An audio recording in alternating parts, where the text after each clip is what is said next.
Install internal storage. Please use an M to NVMe SSD with a current requirement of less than 3A.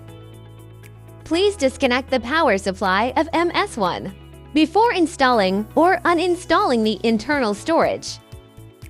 Remove the screws from the cover plate of SSD slot on the bottom of MS-1.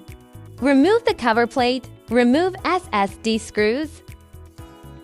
Installing the SSD. Tighten the screws at the end of the SSD. After the installation is completed, power on the MS-1. You'll find the icon of internal storage lights up. If the SSD has not been formatted, or the format is not compatible with the MS-1, you'll be notified to proceed with a format. Confirm starting formatting. Input the passwords according to the display. After the formatting is completed, you can copy music files to the internal storage.